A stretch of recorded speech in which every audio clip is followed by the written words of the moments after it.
this one. It's the one that I actually got off of the Special Operators, the SEALs website, on how they regulate themselves as they're putting explosives on the hulls of ships they're about to blow up.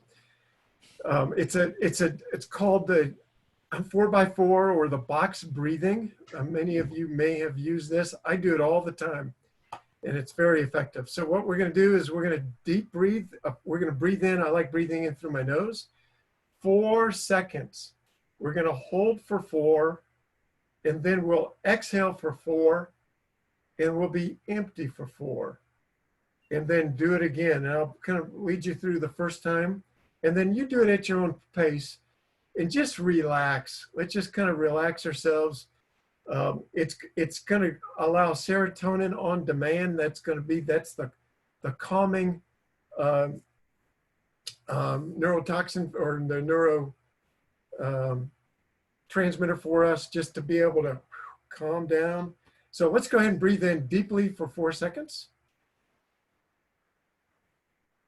Hold.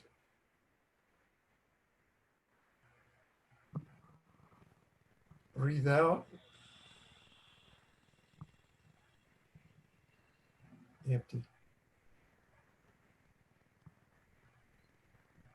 Breathe in.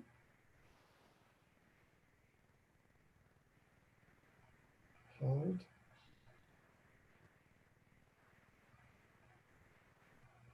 Exhale.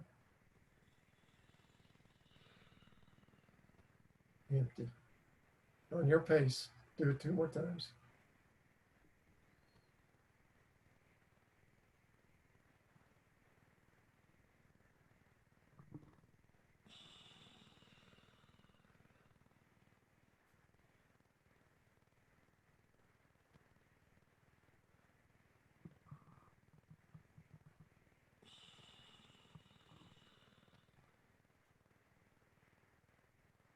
On the other side. Mm-hmm. Yeah.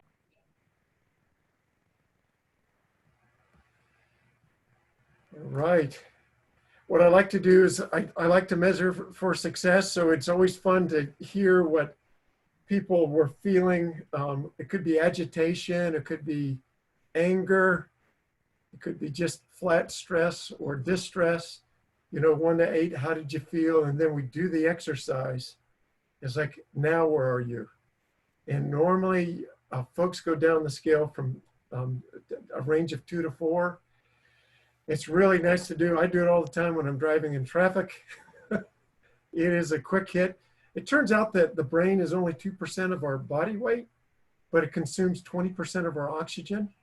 And when we're stressed or distressed or upset, we tend to breathe shallowly.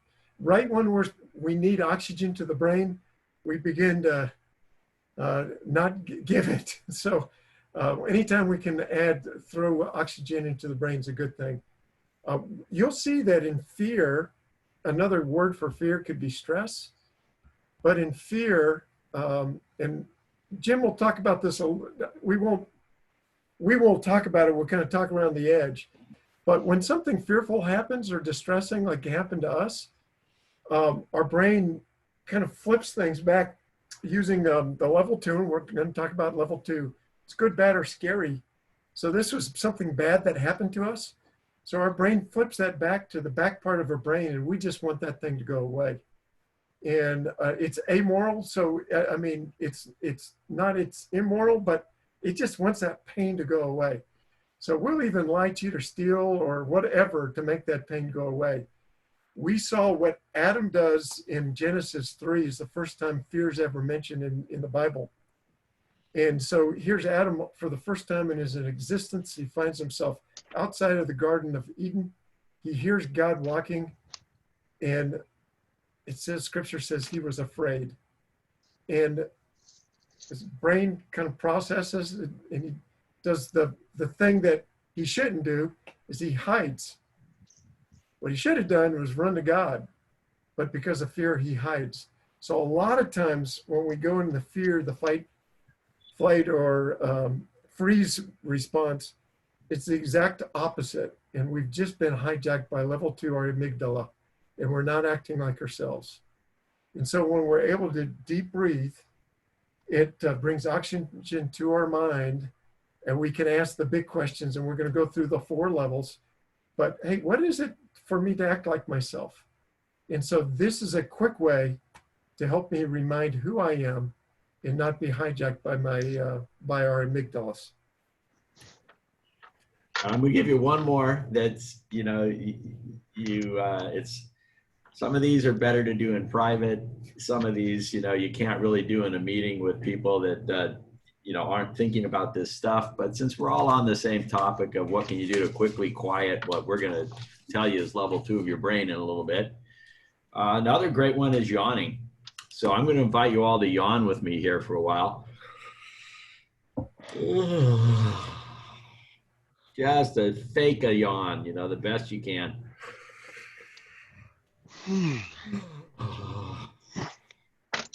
Just one more good faking. Go ahead and unmute while you're doing this, because the sound of each other yawning will give us actual real yawns.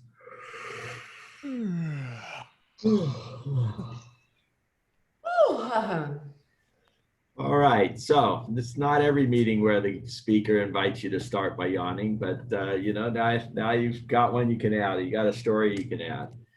All right, well, I'm feeling a little calmer here. I'm a little nervous about starting my presentation again, but let's go for it and see what happens this time.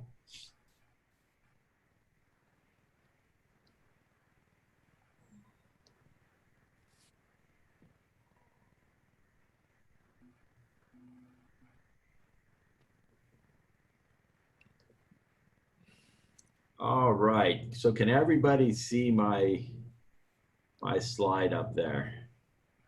Getting some yeses. All right, so the 5 parts, there's just so much that our brain does. We're just focusing in on 5 particular areas. And so the first one I talked about was the one that uses words. And then on the right-hand side, you can think about it in the book Rare Leadership. The authors talk about it as the joy elevator. You think about it as this elevator that rides down these 4 levels, up and down these 4 levels. And when it's all running smoothly and nothing's getting stuck, things go well. So the first one is identity. The second is attunement. The third one is asking, is it good, bad, or scary? And the deepest level is the attachment level. So let me tell you a little more about each of those levels. I was beginning to tell you that level 4 is asking questions, wants explanations. When is this ever going to end? This is the part of us that has been, perhaps tracking, case numbers, and is the curve flattening, and which governors are announcing that businesses are reopening, those kinds of things. On the right hemisphere, though, we've got some other questions. What is it like me and the people I care about to do in a given situation? Do I have an example? Am I alone in this feeling is the main question level 3 is asking.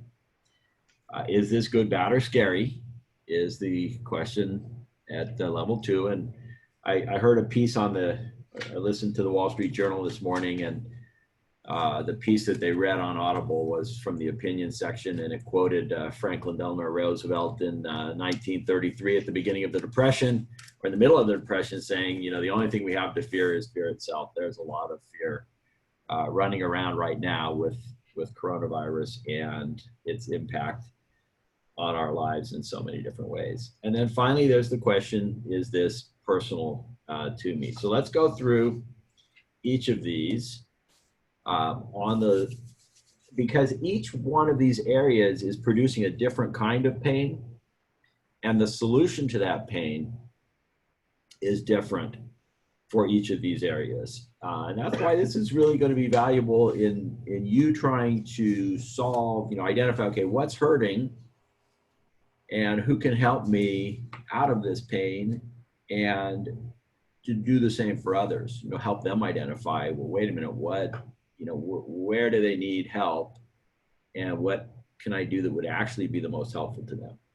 So if all someone needs is information, then words are going to be great. Action plans are going to be great. Advice is going to be great. Serving as a sounding board, helping someone brainstorm is going to be great. this was for me, wind back 4 weeks ago, when it became clear that the whole country was going to be shutting down and that it was going to have some pretty large economic impact on all of us. Sandy and Tom and Chuck put together the Rising Phoenix business community. And for me, that really helped my level 5 pain, this question of, okay, what do we do in a situation like this? There was lots of great advice. There were people saying, hey, I've been here before. I know what to do. Here's the things that you do. And so I found that very helpful. Dave, do you have a story maybe about a time that you helped somebody that was in level 5, this 4+ pain, or? Oh yeah, I mean, it happens all the time. And sometimes talk to my wife when I'm trying to communicate something and I see this puzzled look. She's super confused. Or a situation, it just doesn't make sense to her. And all I need to do is explain it with a little bit more clarity so she gets it. And since I'm growing as a coach, I can pinpoint where her confusion is by just a couple of curious questions and then be able to meet it. But it is, like you were saying, Jim, all I need is some crumbs to a pathway that makes sense to me. And so I do need words. Because at the level we call it level 4+ or 5, it's the it's when the left and right brain are integrating and synchronizing. My explainer understands. My right side, the feeling side, I've got confusion. There's not a connection. It's not getting synced. Words help there. The problem that we have with the whole coronavirus thing is sometimes we're trying to use level 4 or level 5, so using words to try to meet a level 2 pain where, hey, this is really, really scary. And we'll see at this lower level, you can talk till you're blue in the face. It's not going to communicate the deep pain and what's going on at that level. So a lot of times when we look at what's going on in our culture, they're pain points, and we're just using the wrong solutions for the pain points. So whenever you see confusion or uncertainty or something unsettled, just a couple of words of clarity can go a long ways. So just remember that. If there's confusion, use a couple of clarifying questions, and then answer the words. Use words, and that will help this synchronization between the left and right hemispheres. I'm going to make 2 observations before we move from here to the next level of the brain that we're interested in today. The first is, as we work our way down this joy elevator, we're going to find that each successive level is actually more powerful than the other, which for Westerners is really hard to believe. We really think that our left brain is the be all and end all and the strongest and most powerful thing. And it certainly does a lot of amazing things. There's a lot that we've done with our ability to think. But as the brain goes, and as I hope you'll get a little bit of a flavor for as we go through this, as the pressure starts to build and things become difficult, scary, challenging, you're missing someone you love, as these emotional things start to mount, it becomes the weakest part of the brain. And we'll see that as we go along. So that's the first observation I wanted to make about the left hemisphere. And then the second observation I wanted to make for husbands in particular, I'm going to guess it's only 5% of the time that what your wife really needs is a solution. And that what's going on the rest of the time is happening in one of these other 4 levels. So pay particular attention. Unless you're positive that the only thing that's going on is this question of confusion, uncertainty, these things that we love to do as men aren't going to be the right things to do. So pay attention as we go forward here. Hey, Jim, that's an excellent point, because we always hear in particularly like couples retreats or counseling is communicate, communicate, communicate. Well, what Jim just said is, no, it's only appropriate at this level. actually communication can do more harm than good at some of the other areas. And so guys and wives, but guys, there's hope. And we're going to give you the keys to unlock how to actually be able to sink in where the pain points are with your significant other.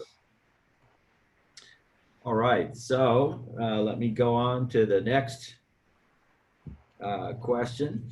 And get my, yep, okay, level 4. So level 4, the question here, this is really the part that holds who we are, you know, what it's like we like us to do. This is our identity. The question that this part of the brain is asking is, where is my example of what to do? The pain that you feel here is this blank spot, this either I'm not doing what I would normally be doing, I'm not acting like myself, that was weird, why did I do that? Or it's, I have no idea what to do here. I've never encountered a situation like this, I have no example. Solutions are no longer enough now, right? I need a story of how you handled this in your life. I need to be able to see myself in the emotions and details of your story. So Dave and I had this time that we were talking, and I had encountered something that was just so different than anything I'd ever encountered. And Dave has mentored a lot of people over his time with the Navigators, and I suspected that he had probably run into something similar to this. But Dave was wearing his coaching hat so firmly on this day that he was like, you know, coaches, they can only really ask you questions. You know, they can't offer themselves. That's not the point of coaching. I'm like, I don't care. I need an example. I need you to tell me a story of when you encountered this kind of situation. What about you, Dave? Have you found yourself in a spot with level 4 where you really needed someone to tell you, to show you or tell you how they handled something? Yeah. So for me, level pain, 4 pain feels like I'm inadequate. So if you hear any words about, I just don't feel like I'm up to the task, I'm lesser than, I just don't know how to do this. This experience is new to me. I was deployed in 2008 in a job overseas. It was a very high level job.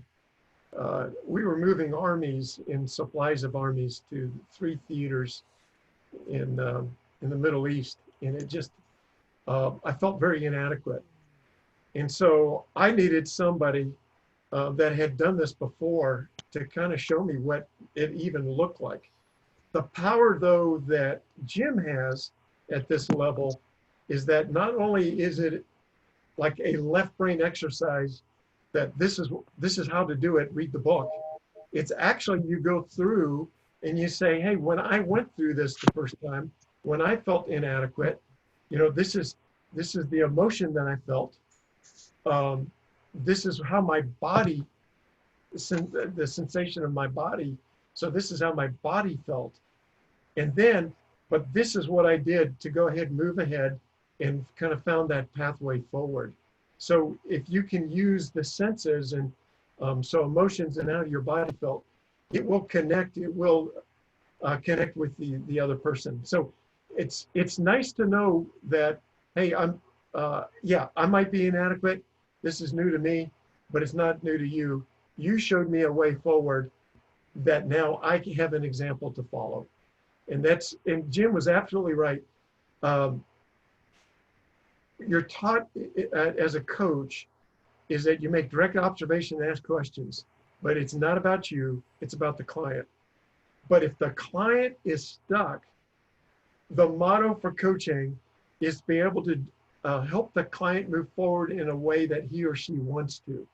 And so Jim did nudge me, and it worked really well. Jim was able to get through, and now he had an example, and all of a sudden, this this whole feeling inadequate that I don't know what to do because I've never done it before, it went away. It went away. So it works. So again, to me, the feeling would be inadequacy, and you know that you're going to have to tell a story, but tell the story not just about facts, but how you felt and how your body felt, and you can help move that other person forward. Yeah, it was, and now I'm looking forward to, if I ever have the opportunity to be the person telling that story to help someone else figure out how to handle that kind of a situation. So that's the beauty of life experience, right? This is not just sharing advice. This is sharing how we behave, how we act like our best selves in a situation. All right, let's go on to the next level. So this area, level 3 of the brain, is asking the question, am I alone with this feeling? The pain that you're going to feel here is upset, overwhelm, these really strong feelings that won't go away. This hurts. I want to make it stop. At this point, solutions and examples, right? Solutions are what you offer at the top level. Examples are what you offer at level 4. But at this point, those can feel offensive, and they're sure not going to help, because you're just feeling this big, overwhelming feeling. What's needed here is for someone to acknowledge what you're feeling and how strongly you're feeling it. There's one of the authors of the Rare Leadership book likes to talk about the acronym acrostic VCR. The most important 2 parts of that is the V and the C. Validate before you comfort. So what does he mean by that? He says, when you try to comfort, you're trying to, in a sense, you're trying to talk somebody out of their pain. You're saying, oh, it's not as bad as you think. Here's how we're going to get out of this. Here's how it's going to end. And that can work once you've validated, but it'll never work before you've validated. So the secret really is to say to someone something like, oh my gosh, it's probably worse than I can even imagine. Tell me a little bit more about that. What's that like for you? So I think about it a lot as kind of being in the deep end of the pool, struggling in the deep end of the pool. What you really want at that point is for someone to jump in there, and be willing to be in the deep end of the pool with you. Now, the reason most of us don't do that is because we don't know ourselves how to get back to the shallow end of the pool or to the side. And so we're not going to jump in after someone else if we're afraid we don't know how to get back. So one of the things that the sister organization to Life Model Works offers is a training course called Thrive Training. ThriveToday.org is that other organization, ThriveToday.org.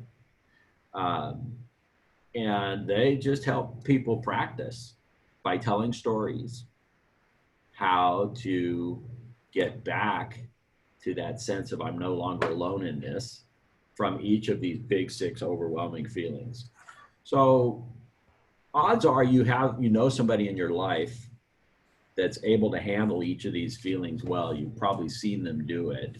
And so while you might not know one person who knows how to handle all big 6 well, you probably know somebody that can do each of them. So my suggestion here, when you're feeling one of these overwhelming feelings, let's just say it's fear. Who's somebody that you've seen handle fear pretty well? And go ask them to start telling you some stories about, well, what did you do when you were afraid? Yeah, this would be a great time for me to ask my dad what it was like for him during the Depression. I could get some good stories, about how he handled fear.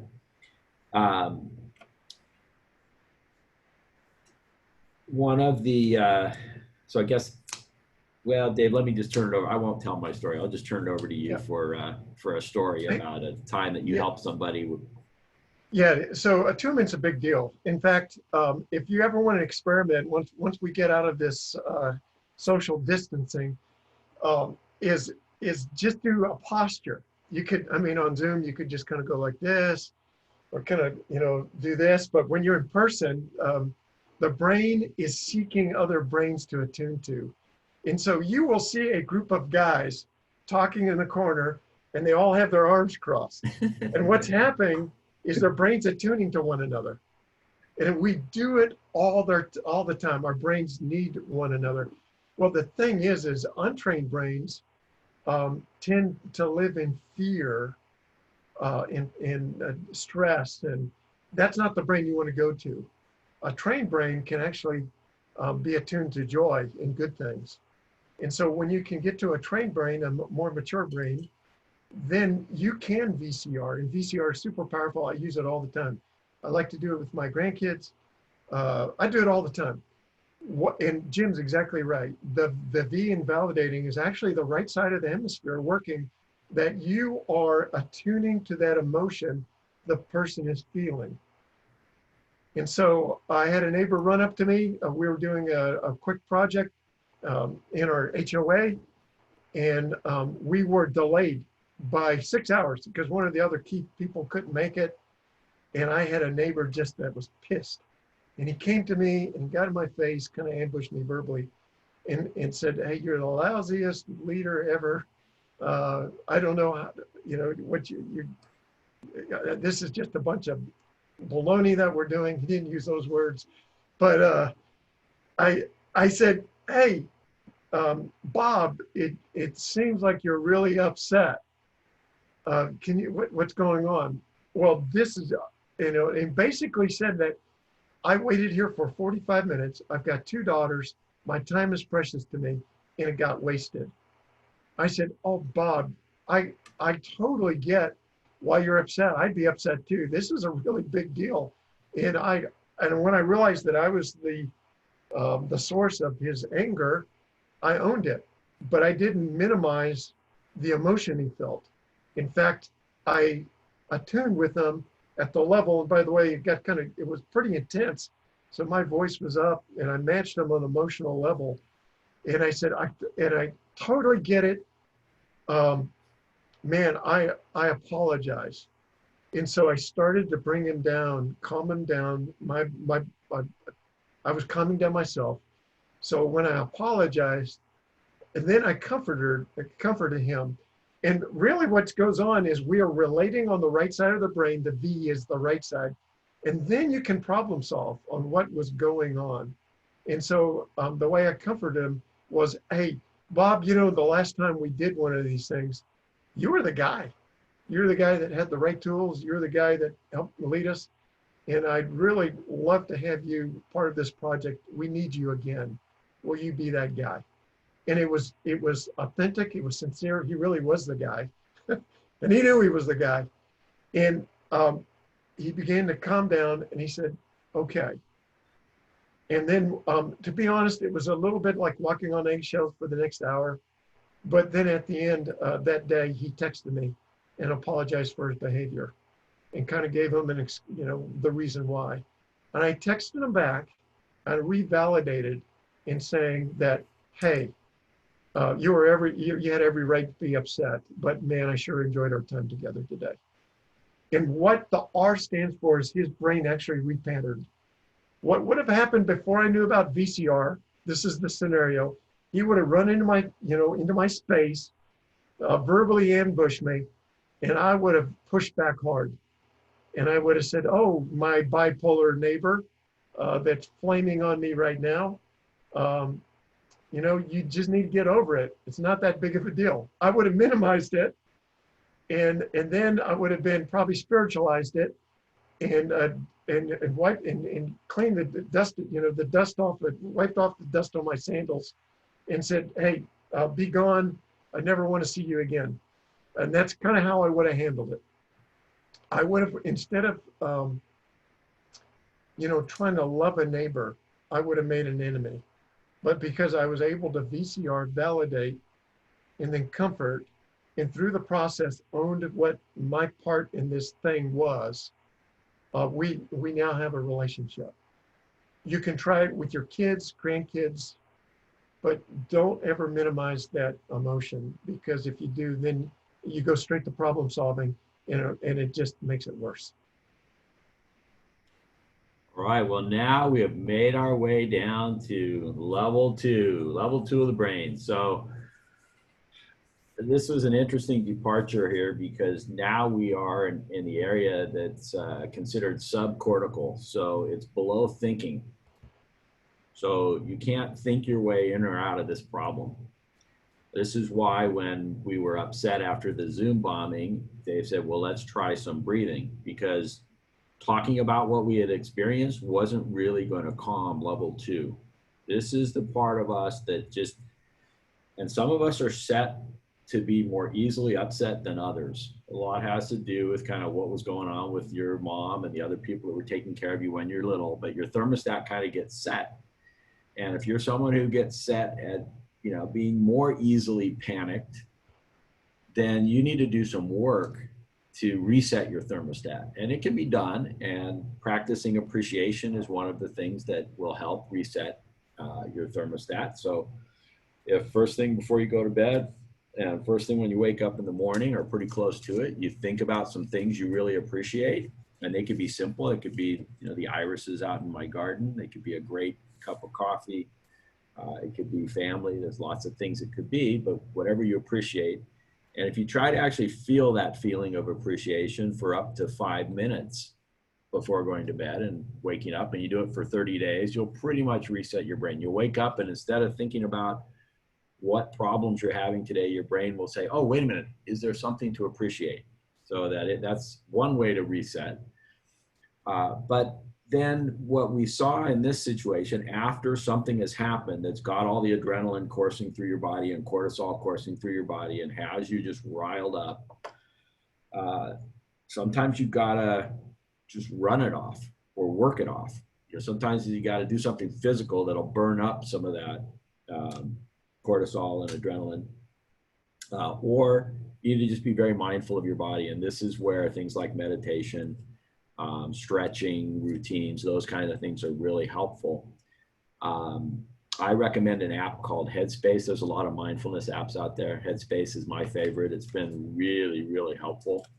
It's something I do for 10 minutes every day that kind of just really gives me much more control over level 2 than I've ever had before in my life. So I'll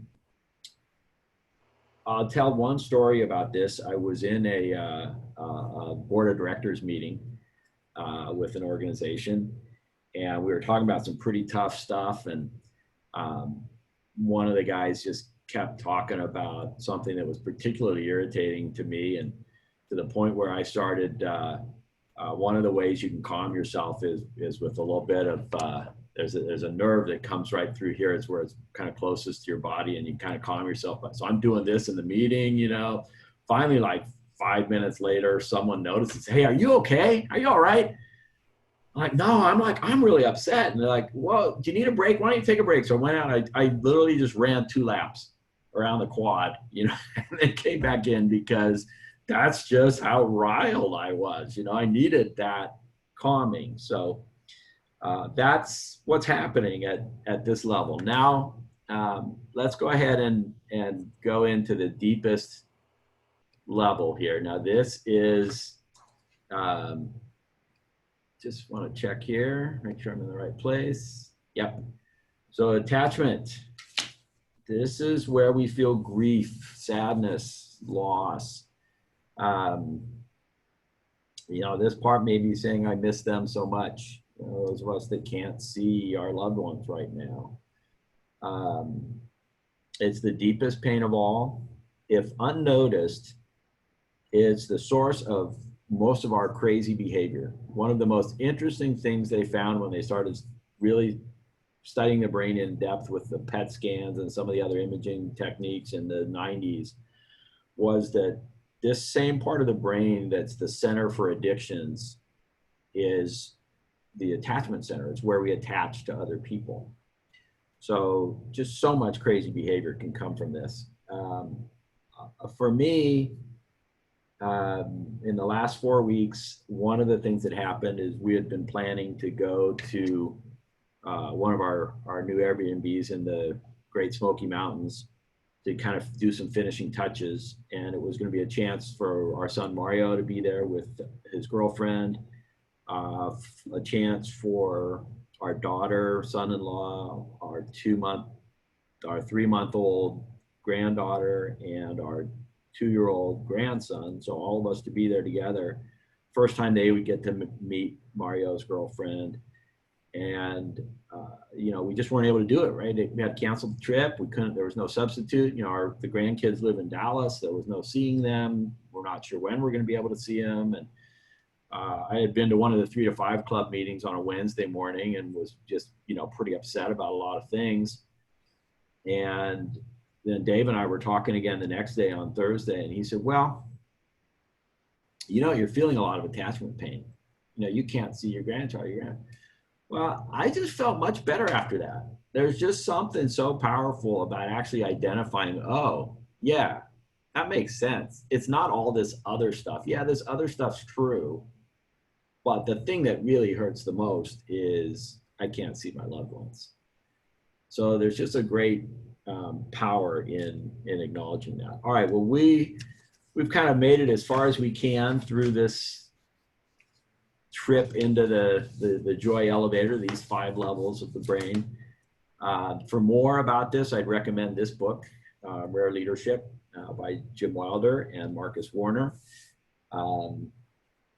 Now I'm going to turn a little bit of a corner, and we're going to practice manual journaling. Now, this will be interesting for all of us. The prompts that I'm going to use, let me just take a quick check here. The prompts I'm going to use refer to God. They say this is an opportunity to listen to God. You can substitute whatever fits your perspective on this. So if you want to listen to your intuition, if you want to do this exercise by tapping into the universe, go right ahead. So don't feel that this only works if you have a similar belief system to me or to the authors of this book. So I want you to have that openness.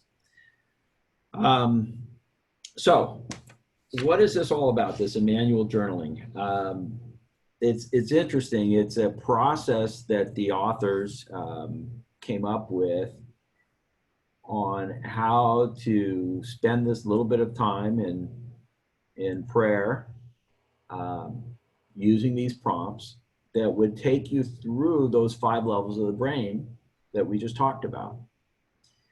Now, what was really fascinating to me is that after they had put this together based on brain science, one of them was reading in the historical accounts of the Israelites leaving slavery in Egypt. And their leader Moses had this encounter with God. And the exact words, if someone wants to look that up, it's in the Bible in Exodus chapter 3. The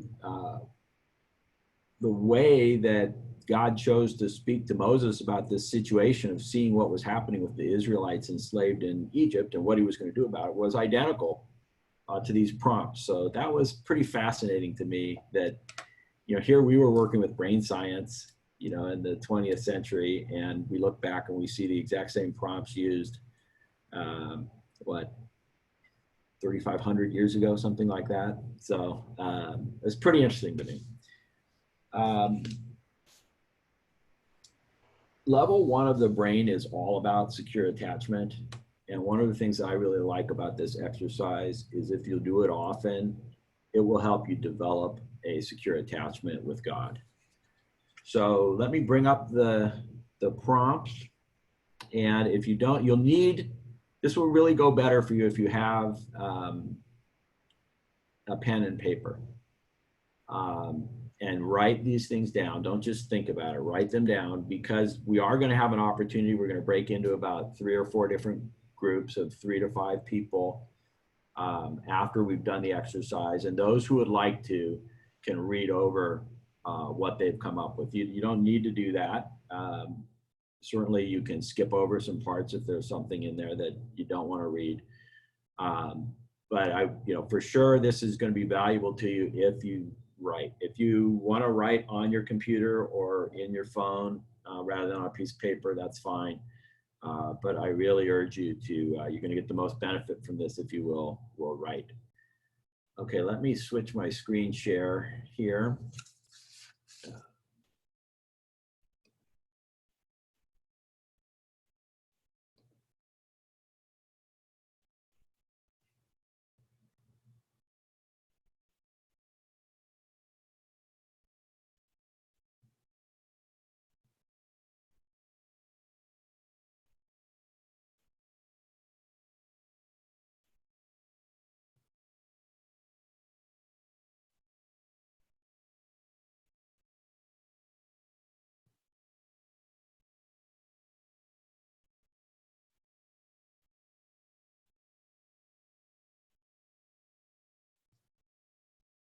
Okay, it's gonna take me a minute here because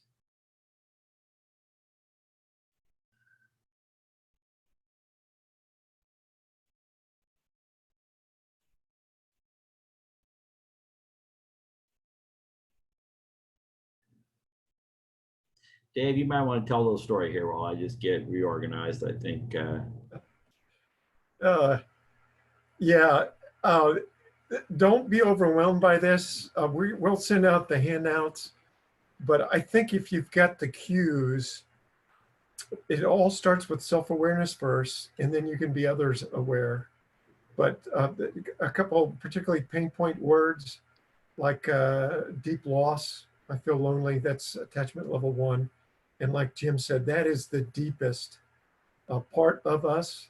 And really, it's to be, the solution is to be with the one you love. For those that believe in Jesus, it's him. In fact, Jim Wilder has just written a book called Renovated from ongoing work from Dallas Willard. And his whole premise is that salvation is an attachment with God. So we don't talk about God, we talk with God. And that meets the deepest loss and sense of belonging, loneliness. God wants that to be for him. But when level 1 pain is the most severe. So, when we're lonely, this is a chance to go spiritually deep with Emmanuel.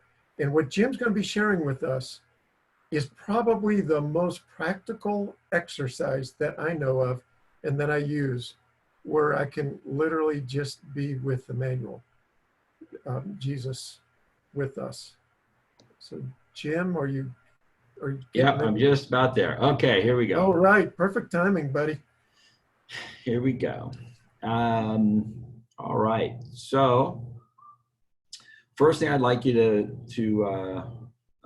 well, first just I'd like to just take a moment for prayer first. So God, I ask you to be with each one of us. Ask you to be present as we spend this time writing these things down, and as we share them in community with one another.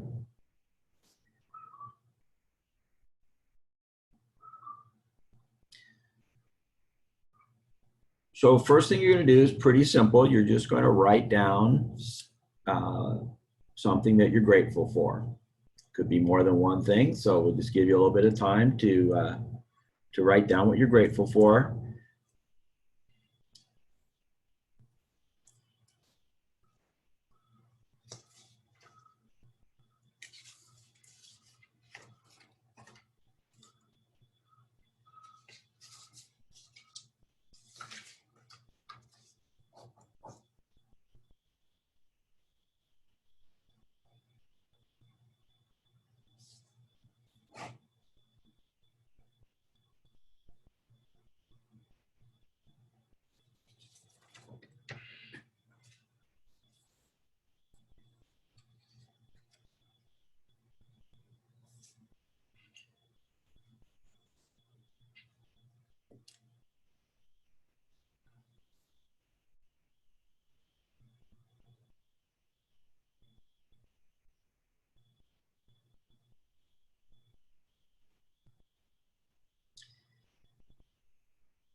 Now, from here on, you're going to be writing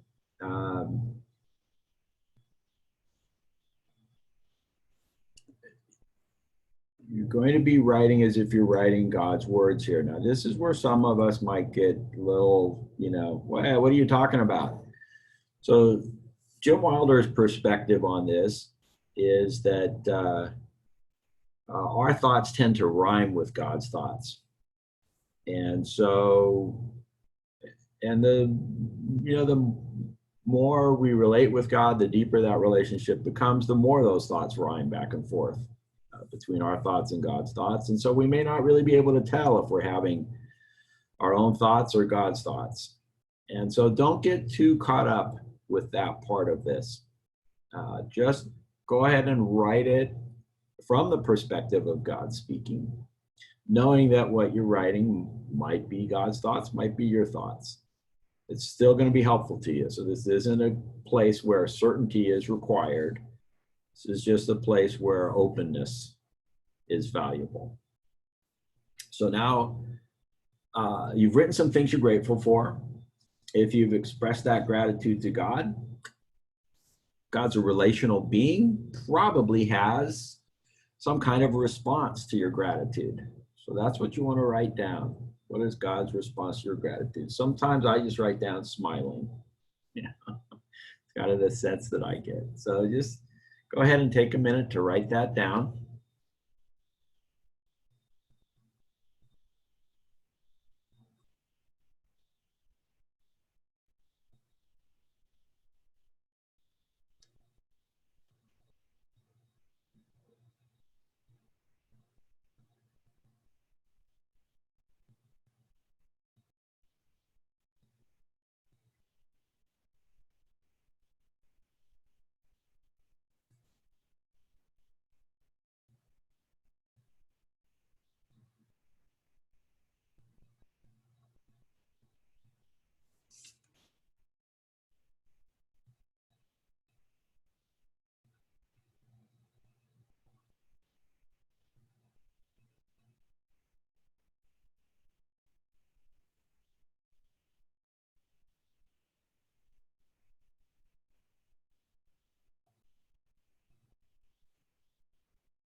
And now the next thing you're going to do, you're going to write down, I can see you.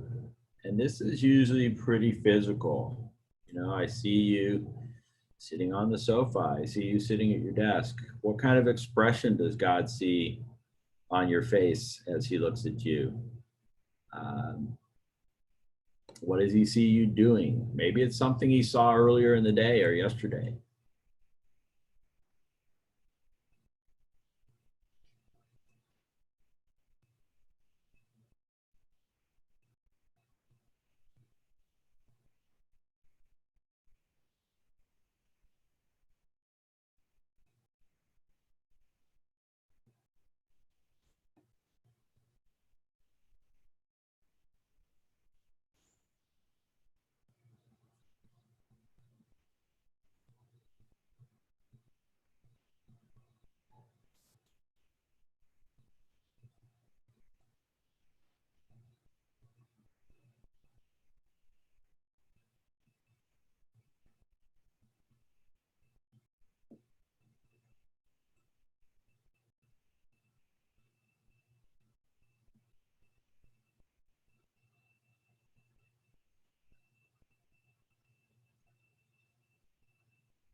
All right, now some of you are still writing. Some of you are like, well, what's the next prompt?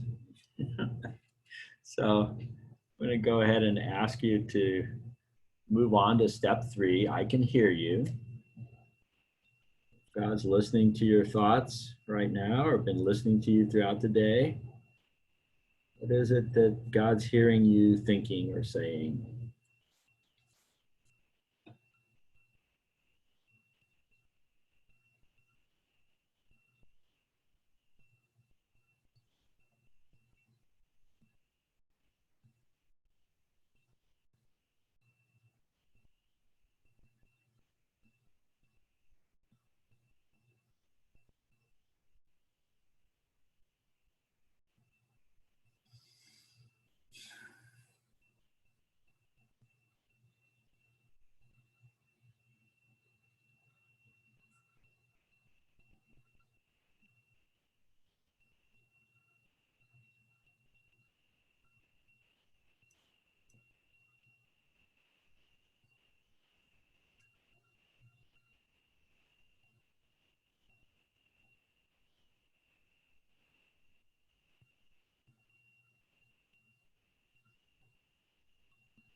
right, now we're on to step 4. I understand how big this is for you. What does God notice about what you're feeling? This is God's opportunity to validate before he comforts. What is it that needs attuning? What is it that needs validation? What feelings are going on, and what does God notice about you with those feelings?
All right, step 5.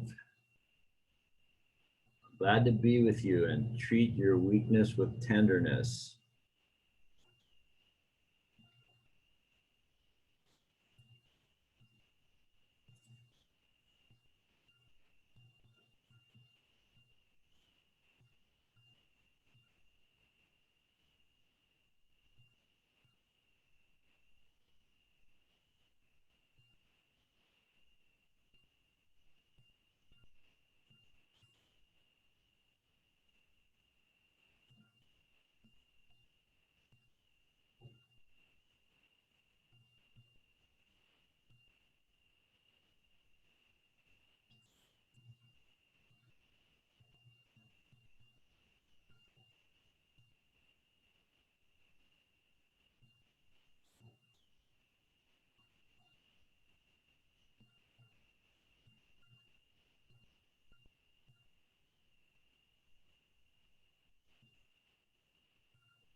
All right, and the final step, step 6, I can do something about what you're going through. I am doing something, or I will do something.